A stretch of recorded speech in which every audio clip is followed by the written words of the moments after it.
Hello, Bambi. Hi, everybody. I'm Leslie, and we are with the International Art Doll Registry podcast. Today, Bambi and I are talking about how nature can inspire us. It's very inspiring. I'm already thinking about things I can make. Do you go out and collect nature, like pine cones and acorns and things for using for creating for your dolls? So I do a lot. Mostly I collect things like stones, anything that I can put in the oven because I like to use them as the centerpiece in whatever artwork I'm making, whether it's a fairy door or a journal cover, or even when I make a fairy house, I love making almost like a little diorama around it, but certainly a little landscaping. And so if I find some very cool pebbles and things, I um I like to use those to decorate with. Part of my whole thing on social media is finding inspiration in nature. Hmm. So, and also if you do any research about ways to catch people's attention or to sell your products, is to show them how it can be used. Now, here in my fairy forest where I am right now, I have the number one pine tree in Alabama is called the lob lolly pine. Lob lolly pine. I know whoever's heard of such a thing. There are dozens and dozens. When I tell you the forest floor is covered with pine cones, I often wonder what can I do with them? If you want to make something with a pine cone, they encourage you to put them in the oven on a low temperature for a little while to get rid of any bugs or pests or bacteria, any of that kind of thing. So I wonder if I could actually sculpt onto a pine cone and put it in the oven. I'll have to do some tests of that. Yeah, because I know that to pull the pine shell part of a pine cone off, that is very tedious and very hard work. It's been a long Yeah. time since I did that. I So have taken, I have made a fairy house out of clay and baked the house, and then just made a flat piece of clay for the roof, and then glued those little pieces one by one on the roof as shingles. Oh my gosh, it was the most adorable thing. But yes, very tedious. And the thing about the loblolly pine, the little node right on the tip of that little piece mhm. is a thorn. Oh, ouch. Ouch is right. Well, it's funny that you should say that you're doing stones because I happened to do a post this week, and so I'm going to try it. It's called Hot Rock Painting. It's getting to the time for Easter. That when I saw this, I thought, oh, for those that don't want to be doing dyed eggs this year because of the cost of eggs and everything, this would be a great idea. And what you do is you're going to heat up the stones, either probably boiling them in a pot of water, or I'm going to use my hot teapot so the stone is really, really hot, and you take crayon and you lay it against the stone and let it melt over the rock. And it's just like Oh my watching gosh. marbleization happening the way the crayon just melts. Gosh, what a wonderful recycling idea. I Mhm. have, from when I was a teacher, I have a box full of color crayons and Mhm. no idea what to do with them. There is my idea right there. And especially because you get the rock that's a little egg shaped like look to it. You Yeah. dye it just like it would be if you were dyeing an Easter egg. Oh my goodness. I'm going to try that. I can't wait. I can't wait. It's a challenge. So we have like an online challenge now. Sounds like a plan. We'll see Uh, who comes up with the weirdest looking eggs. Yes, and in our comments, people could post pictures or suggestions of other things that they're doing to because of the price of eggs right now. Being creative is a process. You have to Yes. be inspired, and then you take that inspiration into other things. So whatever we learned from the rocks or from when you did your fairy house, that's what channels us to be able to take it to our dolls as well. I talk often about stop motion. I've got my dolls are coming along really well, which is very excited to do some things with them. And I've even kind of done some stop motion just to practice making some video and moving them and trying to keep them standing up and that sort of thing. Thought the other day, I thought, instead of spending so much time trying to get my my treehouse setting just right before I start filming, I could just make a background with like a trifold board, Mhm. that sort of thing. And so that led me to think, oh my gosh, I could make an exact 1/12 replica scale of my fairy house that I'm sitting in right now. I can make it just out of cardboard and make it so that it's modular, so the walls will be removable. That's which is really all I need. I notice colors and things more. So Oh yeah. all of a sudden, I've noticed these trees that bloom this bright, bright purple flower in the wild. Just, as you're driving along, you see them growing wild, and I'm thinking, I have seen that tree blooming my entire life, and I have no idea what it is. I sit down, I'm researching this tree, what kind of tree it is, and I'm already planning to make a fairy tree house for my studio with these blossoms. So what was the name of the tree? A red bud. Okay. It's an eastern red bud. And so I am in Alabama, so of course I get eastern. So you may not out there where Mm-mm. you are, you may not see that. I don't know how far east it goes. I think Lowe's and Home Depot are terrible at the fact that they bring in all these really cool trees and bushes for us to buy here in spring, and then you realize that 90% of them will never make them through a Montana winter. And Yeah. On our topic there, since we're talking about winter, I found it much harder to find inspiration in the wintertime because so much of my theme revolves around the color green. In the wintertime, I often will think, okay, I want to make something. I'm going to go out and take a walk and get inspired by something to make. Everything was just gray. I did find it much harder to get to be inspired in the wintertime. So maybe this coming winter, I'll make that a goal of mine to adjust my focus so that I can find more inspiration. nothing's leafing out yet, Yeah, and yeah, that's so draining. But yeah. how Mother Nature affects our moods versus if you don't get outside and walk it and enjoy it, um, Yeah, you don't connect. And I think that connection also absolutely. helps us with our dolls as well. Oh, yes, it's certainly, there are chemicals out there that ignite your creativity and get your juices flowing. Most everything I make looks like nature. It's leaves and trees and vines and forest themed. But it doesn't mean that you have to make something that looks like nature to be inspired by nature. Absolutely. I'm sitting here right now. There's a little woodpecker out here. I don't know anything about woodpeckers. Oh my gosh, I'm going to have to go research woodpeckers now. He's pecking at the tree, but I'm already thinking of different things that you could make and things you could do aren't nature at all. His movement, the questions he brings up, fires you in so many different directions. I go the other direction because to me, when a bird shows up like that, because it's kind of like, what message is he supposed to give me? Because, like, No? does he have a little ring around his throat so that means your throat chakra is opening up? Or the fact that he's picking at something, what is it that you can't let go? It's more the Oh, fact that me, the woodpecker has a totem, so I usually look up the totem meaning to what a woodpecker might mean, and then that's what I usually will take for the energy for that week.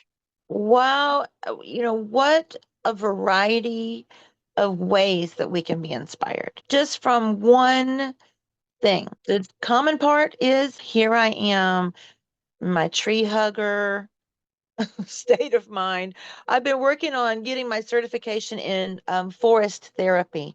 So I'm learning not only the mental and spiritual benefits of spending time in nature, but also the scientific benefits of spending time in nature. I find that I'm very much of a tree person myself because growing up on the eastern side of Montana, it's more the rolling plains and the trees are very far out. When I moved over here to the western side, where it's much more rocky and mountainous, and then you have the pine trees that stay green all year long and everything, I realized I was getting claustrophobic because I wasn't used to my pine trees being so close to me and my space being so Oh, close in. I was open to my wide yeah. open space. I find that the trees are what affect my mood more so than the mountains or the streams or the sky. In my certification course, one of the sections is about creating a forest on your property. Create like a mini forest in your yard. And each one of these different trees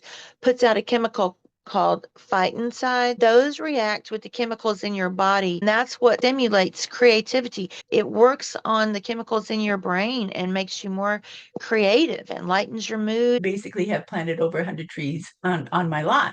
Wow. So out of that, we've got 20 or 30 trees on my lot now. For every tree that you plant, you have this replace the oxygen in your lifetime. Absolutely. Oh my And gosh, yeah. Both, like I said, the science and the spiritual side. It's amazing. There's a reason that so many religions honor the tree of life. reason why people in bigger cities can feel so alone and isolated, because otherwise they wouldn't be creating those community garden places to where they can plant Certainly. Oh my and gosh, yeah.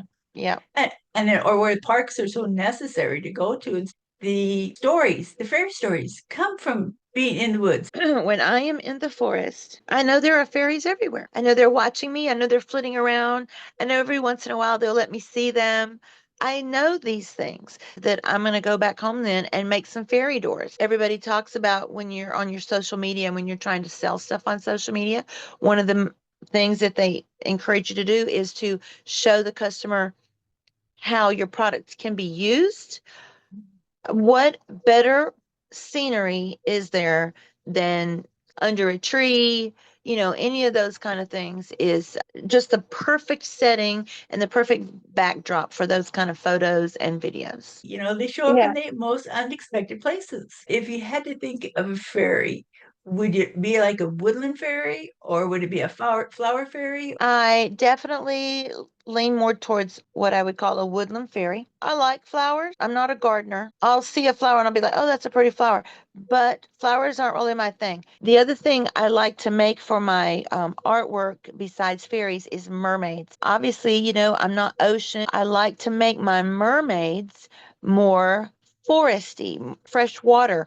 They don't have those sea colors. They have more forest colors, browns, golds, green, dark green. Some of the male mermaids might have horns, but like lily pads, things you would find in fresh water. One of the things I get asked about all the time or kind of is about copying other people's work. Okay. And so there's a difference in plagiarism and inspiration Correct. and using other people's work as a resource. I want to make a dragon statue that's a coffee table size statue. Okay. Many of the how-to videos I watch on YouTube, the artists will start out drawing a picture of what they are going to make. I cannot do that. I can't draw, I can't paint. I can't even do that on a computer program. So I have to find drawings and paintings other people have done. I try to pick from several, but even if I just focus on one, if I can find one picture and maybe get a few different angles of that same picture, that same statue, or that helps me so much. Maybe I'm copying it, maybe I'm using it as a resource. No matter what happens, it's not going to be the same thing. So it doesn't hurt to research and be inspired and still have an original piece that you're walking away with. History that you just researched gave you a foundation to be able to a focal point to start with, but it doesn't Yeah. mean that you can't evolve it and put your own twist on it. As long as you're making it with your own hands, there's no way that you can copy that artist stroke for stroke for anything. So therefore, as soon Mhm. as they inspired you, but you're not copying them, because Yeah. if they want to say that their piece looks just like mine, I was like, wow, thank you. But pretty sure that there is no copyright. That's the reason, like I said, there is inspiration. When I was in Scotland, I saw some really oddly shapen trees. And I took lots of pictures of those and I thought, how cool would it be to make a little diorama with all of these different shapes of tree trunks, like S-shaped and curly Q tree trunk. I'm just copying what this tree looks like. Well, It's it not is the same thing. depends. Because It's- my problem is I see personality in the tree. I see a face Yeah. in the tree. Then it's like, well, I can't catch that face just right. And it drives me crazy. A reflection in my window of a green face. And what it was however this bush or tree was reflecting on my window, I could see this face so strong. And I actually was able to catch it on camera. I have Oh, tried to render it in a doll shaped face at least 3 times. Now I would be interested in knowing what I know now to maybe try it again. You know that whenever you see, you never really can truly capture all of it. yeah. It evolves. And as they say, Yeah. the more you know about your art, actually it's the harder you get it gets because you expect more of yourself. If when we're ignorant and can't do it, it's like, boy, we're blissfully happy with spring now officially here, to get out, walk, be inspired with Mother Nature, and then see how that can be inspiring them for their own creativity, whether or not it's painting hot rocks or even Yes. gathering rocks up to make a fairy house. Always, when you go out in nature, you always find something you want to bring home. If it's a stick, it's a stick. It may be the coolest stick you've seen, and you think, that's okay. That's the forest giving you a gift to take with you. Are you going to make something with that stick? Well, maybe. You can certainly put it right there on your work table, and it will continue to inspire you long after you are home from your nature walk. So come on, as you just said, it's a gift from Mother Nature to you. So then that's the reason why then the next time you go out and give them a little loving back, is it's a give and take. If if you need to find a local charity that supports the park in your area, give something to it so that that way the park can be maintained. There's ways to give back that you don't just always take. When Mother Nature is generous to you like that, acknowledge that it is a gift. It's true. We have all of our trails here in the area are kind of organized by a group called the Land Trust. I have partnered with them so that I have a big sign in my window at my studio that a percentage of all the sales I make every quarter is donated to the Land Trust. And I support them in other ways. People who are members of the Land Trust get a 10% discount on Oh, my things. So there are certainly ways that you can contribute and, yeah, give back a little bit. So well, and that's it, because I mean, our community here, especially with spring being here now, your cleanup day, having to, clean up after always, the winter and everything. So and the thing is those don't cost money. All they cost is your right, time. just your time. And you meet such interesting people, such an eclectic group of people. Absolutely worth it. Everybody get out there and take some deep breaths. And just as one side note, there have been some studies to see if taking a walk in a natural setting is the same benefit as taking a walk in an urban setting. So, like you work downtown, there's not a park, there's not a botanical garden anywhere, and you just think, okay, my lunch hour, I'm going to take 20 minutes and walk down the block and back. You do not get the same health benefits as you do taking a 20-minute walk in a setting with trees and plants and stuff. Yeah, I can totally understand. And that's a good point to bring up, is find out where there could be a botanical garden for near you if you don't have a park available. That's a good point to bring up. See, and a lot of those places, sometimes they can be expensive for a membership if you have to get a membership, but they also offer so many discounts that you can't even imagine, whether it's military, senior, student, teen, all those kind of things. Plus, oftentimes their individual visits are very inexpensive, even if their yearly subscription, for example, or yearly membership costs a lot of money. Even just a daily visit may just cost you a few dollars. Definitely seek those places out and don't wait until, oh, it's lunchtime today. Where can I go? Yes, Find out now so that the next exactly. time the opportunity arises, you can hit the road. Well, and when you know that that's what you're going to treat yourself with, it already makes your day that much better. Yes, yes. And I love that you said that. If that's going to be your treat, let that be your reward for something, and you'll be amazed how much that'll be a reward you look forward to.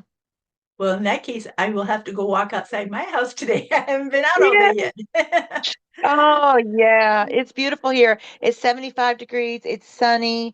I've got my fairy house has double doors that open, so it's open. I'm looking out at the greenery. The grass is starting to grow. Trees are getting their leaves. I love all of that green so much. Well, I'll keep with my little buds that are just starting to barely peek out, but we are supposed to be warm right now. I think we get up to 60 today, and that's just about right Oh, for me. that'll be nice. That'll be nice. Well, have Yeah. a great afternoon, and it was great talking to everybody. Be sure to leave down in the comments. Yeah, instead of eggs. Yeah, what are you gonna do for Easter instead of eggs? Yeah. Otherwise, we will talk to you again later on, Babby. All righty. Bye-bye, everybody. Bye.